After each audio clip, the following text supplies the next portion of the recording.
Hey guys, here. Today I'm going to rank the theme/team diamonds, I guess technically theme diamonds, from last to first. We're going to count down, and I'm going to explain a lot of like why I'm playing guys where they are, putting guys where they are, due to either position availability, what's most powerful in the game right now, and what you want to have in your squad. So there's a lot of things that go into it, and abilities will play a big factor in this game.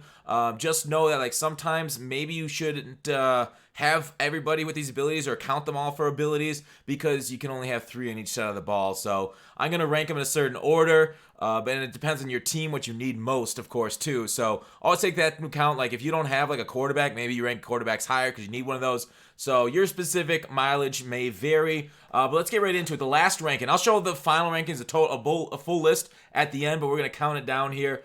A fullback. So I don't think fullbacks are that necessary in the game. I know I-form is taking over. A lot of people are running stretch. So if you're... Oh, and one more thing. I'm ranking all these based off the full power-up, off the 90 overall. This list would change dramatically if I did it without the power-ups. If I did it all based off, like, what the base card is. So I decided to keep it all at 90 overall for the fully powered-up cards. So... I don't really use a lot of the I-form stretch, dive, that kind of stuff. Running the ball, it's fun, but I think it's like more, I'm more a 50-50 guy. I kind of like the single back runs. That's kind of my scheme. Shotguns, and I'll throw draws in there and stuff. But some people like to sit in I-form or run stretch, juke, spin, that kind of thing the whole game.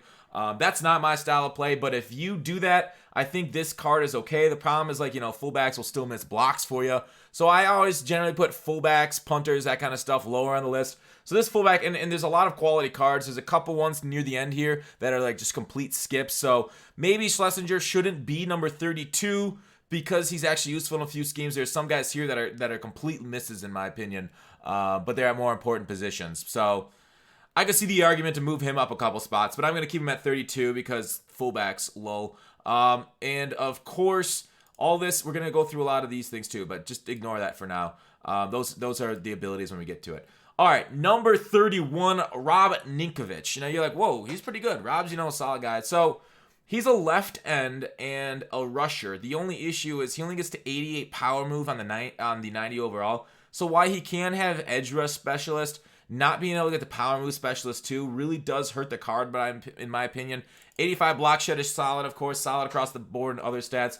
76 isn't exactly the fastest for like a 4-3 type of guy.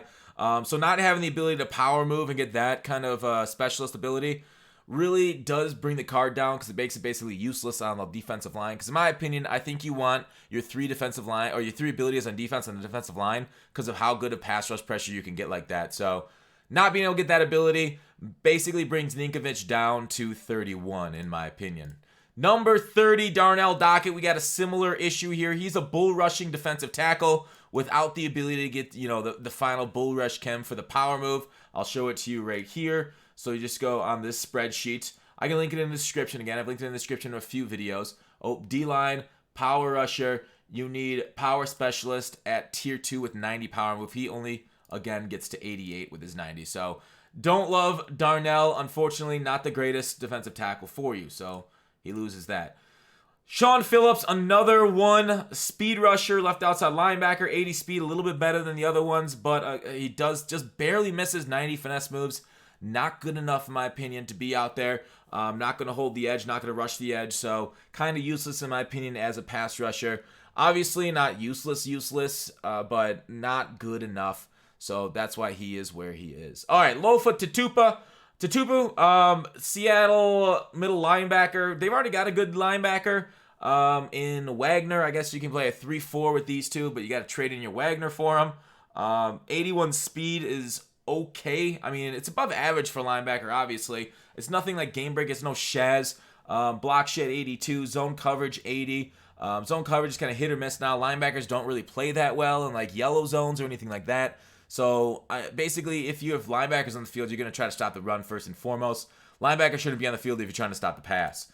So linebackers, unfortunately, right now, due to how badly they're nerfed, it's hard to put them out on the field. It's hard to have them on the field unless you're specifically just only stopping the run and that's all you're doing. So Lofa, unfortunately, due to the weakness of his position, is rated very low on this list. And, 81 speed isn't exactly mind-blowing. So Keith Bullock rated slightly higher, a similar type of coverage linebacker with 81 zone. It's not really like an edge rusher, even though he's a right outside linebacker. A lot of people think, 3-4 outside linebackers. This is a 4-3 outside linebacker. So a little bit faster, a little bit taller. Not bad, I guess, on the user. But yeah, strictly a 4-3 defense. But 4-3 defenses aren't meta right now. I see some people maybe a 4-3 wide 9, but it's rare. You see more people in the 3-4. So right now, it just is positioned because you want as few linebackers out there on the passing downs. So a coverage linebacker just isn't it, and they're just kind of useless. So next on the list, Jesse Tuggle, another middle linebacker, 83 speed, but this guy's more of like, out there strictly to stop the run. So strictly like his role is suited to hit the hell out of running backs, to basically be that run stuffer, that goal line kind of guy. So he's got high hit power, tackling. He can get, if you want to look at secure tackler, but a few of them kind of, he's a run stuffing middle linebacker.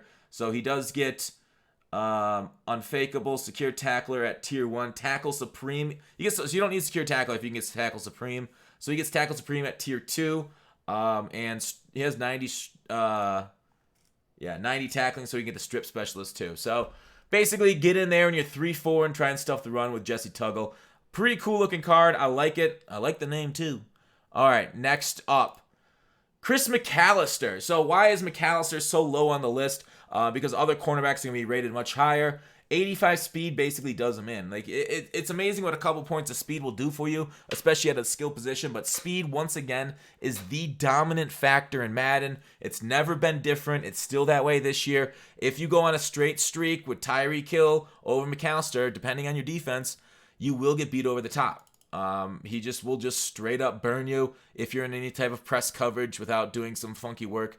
So McAllister, not usable for that purpose. I mean, obviously he's usable on the field if you give him cushion, playing an off cover 3, good man coverage. But like to go along with man coverage, you really want speed, and not offering speed is tough. So a man coverage corner without speed, he's only doing half the job you really want him to. All right, next on the list, Jason Elam. He's a kicker with a power-up. I only show this regular one, but with the power-up, I do believe he can get focused kicker. And dealing with the lag online sometime with the kicking, I know I've seen a lot of that over the week with house rules and the lag there.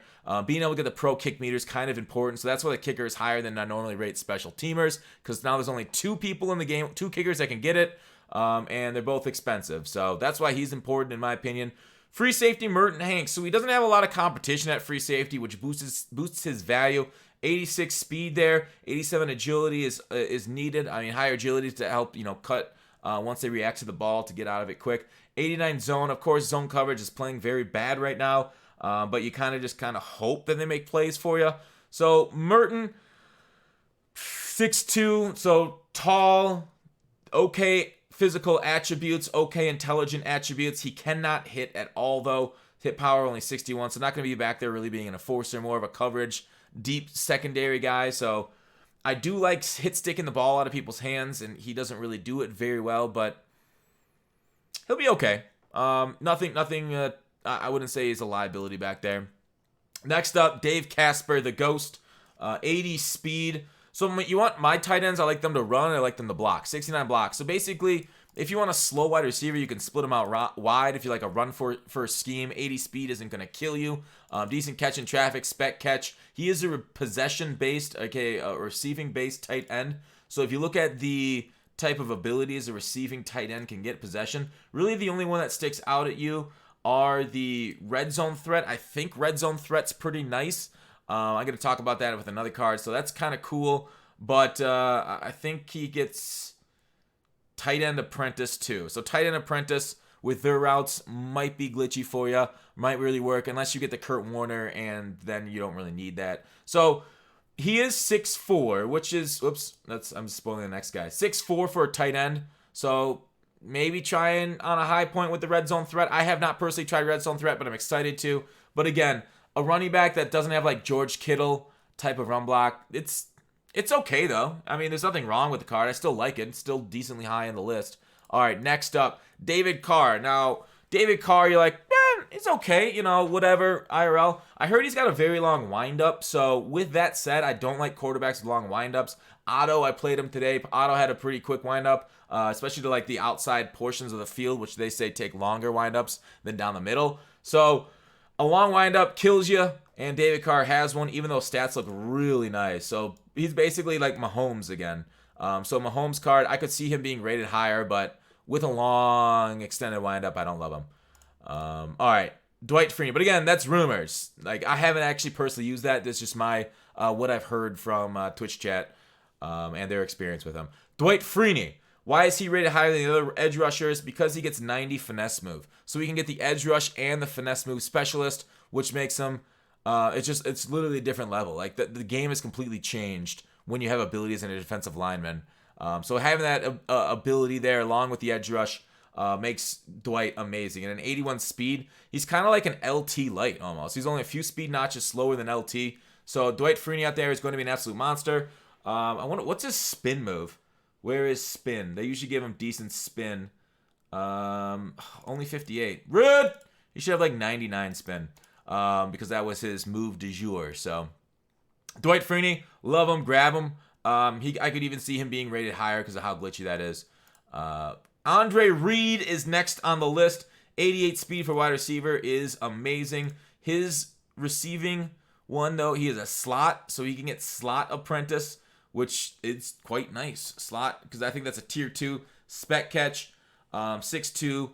I mean, we've used Andre Reed, right? Andre Reed isn't anything new. 51 run block. He's a very standard wide receiver. Nothing exciting here, but yay for Bills fans. And then we're going to have a few receivers here. Antoine Randall L is next. He is a deep threat. I think I like slots and slot apprentices, but you can only have so many of them. We already have Torrey Holt as one of our slots. Deep threat. Does he get anything glitchy? Let's take a look. I don't think I like this one very much. The only thing that I'm really interested in trying out is...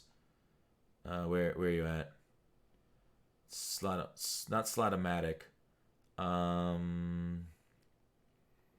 Maybe it's for one of the other cards. Yeah, out corner lead. It's not for him. It's one of the other cards. So I could see Andre Reed over Antoine Randall L, but I'm kind of more excited about Randall L being in the game than Andre Reed. He's got pretty good agility, pretty nice in the sticks, very agile and able to move. He also has the juke threshold, which is kind of sweet too. Decent route running stats and catching stats too. So Antoine Randall L, maybe we'll get an out of position quarterback card for him for Christmas. But that's not down the road. Wayne Corbett, another slot, you could argue very similar to Reed. Actually a little slower, so maybe Reed is better. Just, I don't know.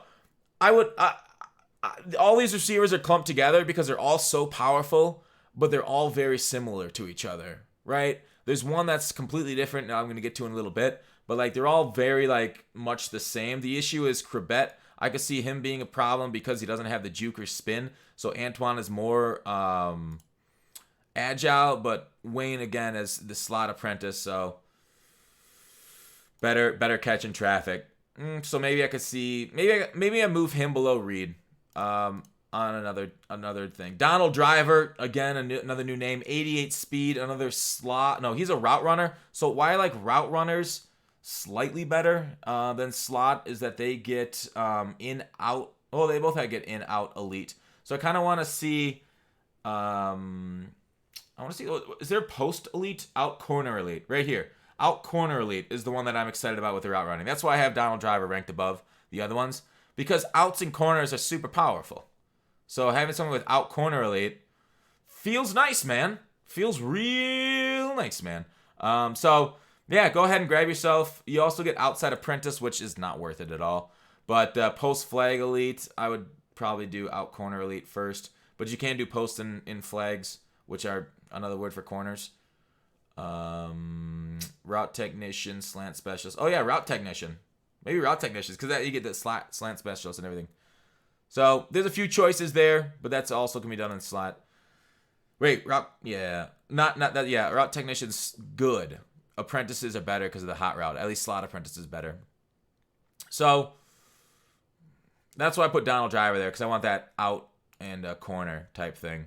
All right, next up after him is John Henderson. Why is John Henderson so high when all the other defensive linemen? He's only got 89 block shade. You're like, well, it's not even 90. Well, the thing with defensive tackles, especially the run stuffing defensive tackles like he is. So he is a run stuffer defensive line, At tier 3, he gets run stuffer. That's what I'm most interested in seeing how it plays. If it's as glitchy good for run stuffing as it is for these like finesse specials and stuff, I'm loving it. I'm all here for that. So we'll see how run stopper plays. If it plays glitchy good, then it's here. But if it's something like, out my way where the animation takes too long and it just runs by you, then it's useless. So I want to see, and that's why I tentatively have him this high on the list due to just that chemistry. If that chemistry can play, I'm here for it, Henderson. Thick boy. Hell yeah, because we are a thick boy YouTube channel. All right, Clinton Portis, basically a clone of Marcus Allen, right? Pretty good speed there, 88. He can get the evasive ability on this card too, because he is a, what the heck is it called? Elusive halfback. Yeah, that makes total sense.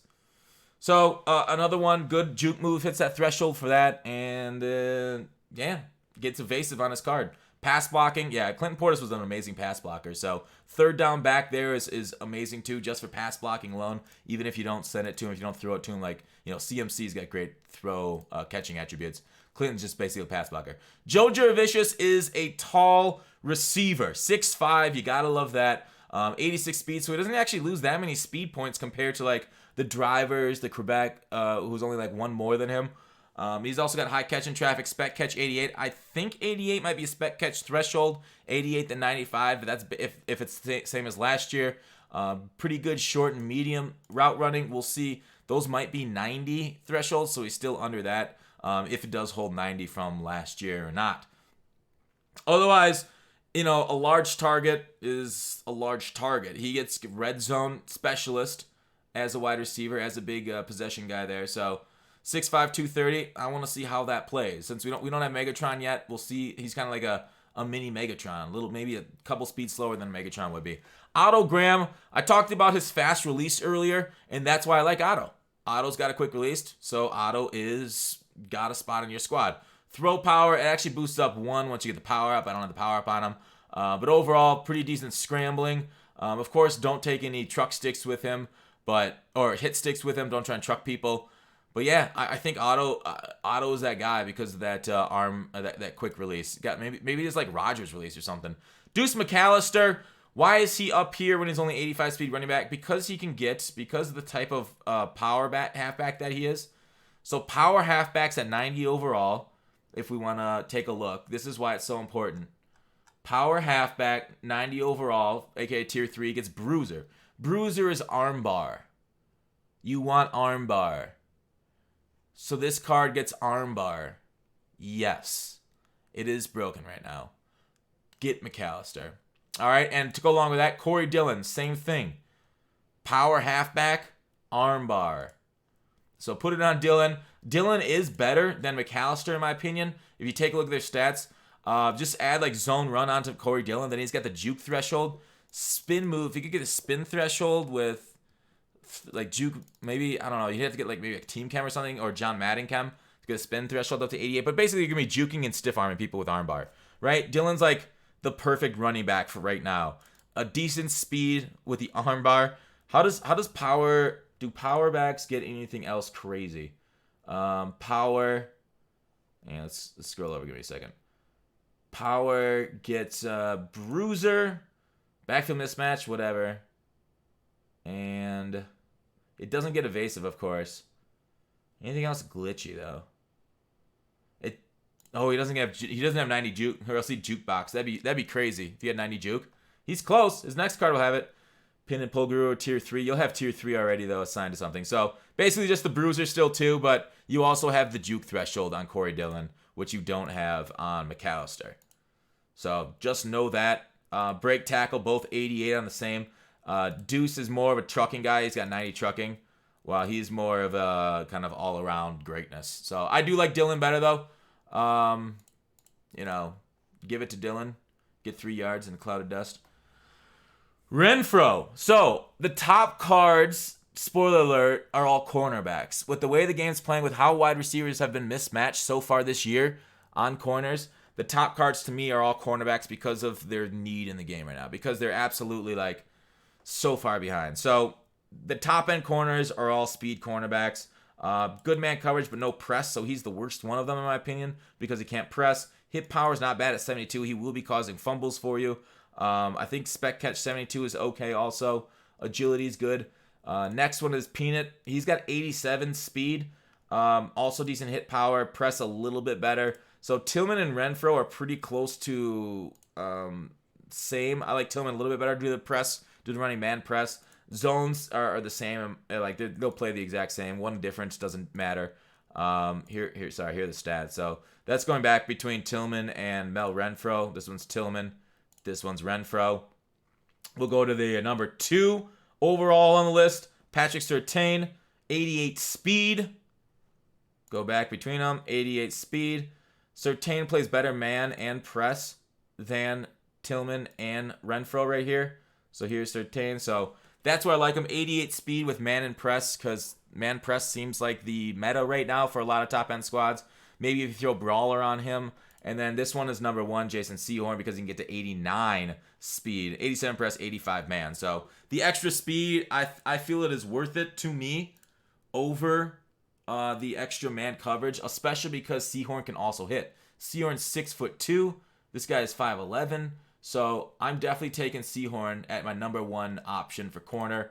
I think he is the best card that they released today. So go out and have fun.